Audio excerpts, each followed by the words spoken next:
पहले दलित क्रिकेटर की कहानी जिसे आम्बेडकर अपना हीरो कहते थे। पहला दलित क्रिकेटर जिसे उसके साथी छूते न थे पर टीम की इज्जत वही बचाता था। बॉलीवुड स्टार अजय देवगन की स्पोर्ट्स ड्रामा फिल्म मैदान हिट हो चुकी है। फुटबॉल पर बनी इस मूवी के बाद एक्शन स्टार एक बायोपिक बनाएंगे। ये बायोपिक भारत के पहले दलित क्रिकेटर की होगी। इनका नाम है पालवंकर बालू। अजय देवगन और तिग्मांशु धूलिया इसे प्रोड्यूस कर रहे हैं। अब आप सोच रहे होंगे कि ये थे कौन, तो चलिए जानते हैं। स्वागत है आपका दी क्रांतिकारी पर। भारतीय टीम में एक खिलाड़ी ऐसा था जिसका इस दौरान खूब डंका बजा। ये था एक गेंदबाज। जब ये स्पिन गेंदबाजी करने आता तो इंग्लिश टीम इसका सामना न कर पाती। कहर बरपाती गेंदें तीर जैसी निकलती, तीर भी ऐसे जो हवा में किधर मुद्देंगे बल्लेबाज को समझ न आता। इस गेंदबाज ने उस पूरे दौरे पर अकेले 114 विकेट लिए, पूरा कहर बरपाकर रख दिया। लेकिन अकेला चना कैसे भात धफोदता, इसलिए टीम हार गई। पहले दलित क्रिकेटर पालवंकर बालू के बारे में कहा जाता है कि मैदान के बाहर भी उनके खाने पीने के बर्तन भी अलग रखे होते थे और उन्हें अपने बर्तन भी खुद साफ करने होते थे। ऐसा भी कहा जाता है कि खिलाड़ी उनके साथ बैठते भी नहीं थे। मगर हर दर्जे का जातिगत भेदभाव झेलने के बाद भी बालू ने हार नहीं मानी और वह आगे बढ़ते रहे। दलित जाति से संबंध रखने वाले दलित नायक पालवंकर बालू का जन्म 19 मार्च 1876 को धारवाड़, बॉम्बे प्रेसिडेंसी, ब्रिटिश भारत में एक चमार परिवार में हुआ था। पालवंकर बालू पहले भारतीय दलित क्रिकेट खिलाड़ी थे। इनके पिता ब्रिटिश भारतीय सेना की 112वीं इन्फेंट्री रेजिमेंट में एक सिपाही थे। आज से कई साल पहले पालवंकर बालू क्रिकेट की दुनिया में इस तरह छा गए कि राजा और अमीर पारसी भी उनके साथ क्रिकेट खेलने के लिए मजबूर हो गए थे। क्रिकेट में पालवंकर बालू का कोई जवाब नहीं था। बालू छोटी उम्र से ही अच्छा क्रिकेट खेलते थे। पालवंकर बालू अपने पूर्वजों की तरह ही पूना की असलाहा फैक्ट्री में चमड़े का काम करने आए थे। लेकिन उनकी चर्चा शहर में उनकी उम्दा गेंदबाजी के चलते होने लगी। पूना में ही उस समय एक हिंदू क्लब था जो शहर में यूरोपियों के खिलाफ मैच खेलता था। बालू की चर्चा इस क्लब तक भी पहुंची। इस क्लब को उस समय एक अच्छे गेंदबाज की जरूरत थी, ऐसा जो यूरोपियों यानी ब्रिटिश बल्लेबाजों के विकेट उखाड़ दिए दे। ऐसे में हिंदू क्लब की नजर पालवंकर बालू पर पड़ गई थी।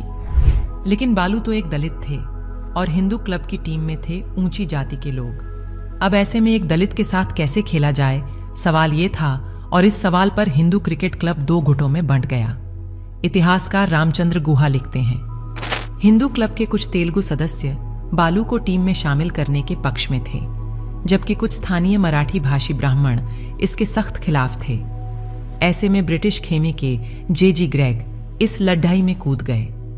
उन्होंने एक इंटरव्यू में कह दिया कि वो लोग मूर्ख हैं जो बालू को टीम में शामिल करना नहीं चाहते।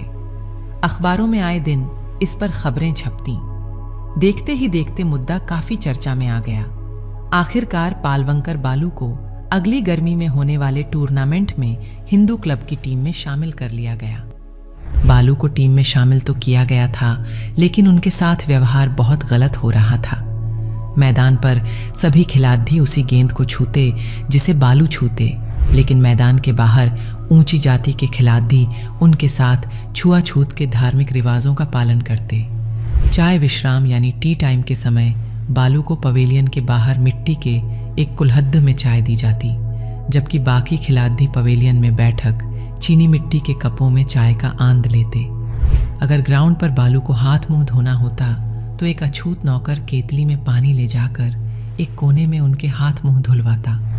बालू लंच भी अलग थाली में अलग टेबल पर करते।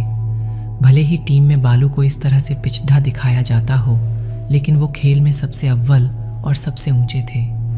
अंग्रेज उनकी गेंदबाजी से कांपते थे। एक बार उनकी टीम सतारा में अंग्रेजों के जिमखाना क्लब के खिलाफ मैच खेलने पहुंची। अंग्रेजों ने विशेष आदेश देकर ऐसी पिच बनवाई कि पालवंकर बालू को कोई मदद न मिले। लेकिन बालू ने जब गेंदबाजी की तो अंग्रेज बल्लेबाजों की कमर टूट गई और वो केवल बालू की वजह से मैच हार गए। इस अछूत गेंदबाज ने मैच में 7 विकेट झटके। फिर उन्हें सतारा में हाथी पर बिठाकर पूरे शहर में घुमाया गया। एक सम्मान समारोह हुआ जिसमें महान समाज सुधारक महादेव गोविंद रानाडे ने उन्हें माला पहनाई। रानाडे ने इस दौरान हिंदू क्लब के ब्राह्मण खिलाड़ियों को समझाया कि वो जब पालवंकर बालू के साथ खेल सकते हैं तो उन्हें उनके साथ खाना पीना भी चाहिए। कुछ रोज बाद एक सार्वजनिक समारोह में बाल गंगाधर तिलक ने भी बालू का सम्मान किया। बालू की गेंदबाजी की अब तूती बोलती थी। ब्रिटिश अखबारों में उन पर लेख लिखे जाते थे। उनकी तुलना महान ब्रिटिश गेंदबाजों से की जाती थी। 1907 से लेकर 1911 तक खेले गए 5 मैचों में उन्होंने 40 विकेट लिए। हर विकेट के लिए उन्होंने 10 से भी कम रन खर्च किए। पालवंकर बालू ने चुनाव भी लड़ा था, वो भी बाबा साहेब आम्बेडकर के खिलाफ। 1937 में इन्होंने आम्बेडकर के खिलाफ बंबई विधानसभा चुनाव लड़ा था। उन्हें कांटे की टक्कर देते हुए वो चुनाव हार गए थे। दोनों बहुत अच्छे दोस्त थे और दलितों के उत्थान के लिए हर संभव प्रयास करने में आगे रहते थे। अब इन पर मूवी बन रही है, जो कि बहुत अच्छी बात है। ये फिल्म फेमस हिस्टोरियन और राइटर रामचंद्र गुहा की किताब ए कॉर्नर ऑफ फॉरेन फील्ड से प्रेरित होगी। पालवंकर बालू लेफ्ट आर्म स्पिनर थे। वो दलित समुदाय से ताल्लुक रखते थे। टीममेट उनके साथ भेदभाव करते थे, कोई उन्हें छूता तक नहीं था। कुल मिलाकर 15 सितंबर 1911 को जब पालवंकर बालू इंग्लैंड से वापस आए तो उनका भारत में भव्य स्वागत किया गया। मुंबई में कई दिनों तक उनके लिए सम्मान समारोह आयोजित किए जाते रहे।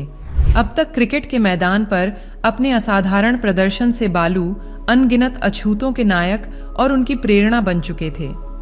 उनमें से एक 20 साल के भीमराव अंबेडकर भी थे। बताते हैं कि इंग्लैंड से लौटने पर एक सम्मान समारोह में पालवंकर बालू को जो सम्मान पत्र दिया गया उसके लेखक आम्बेडकर ही थे।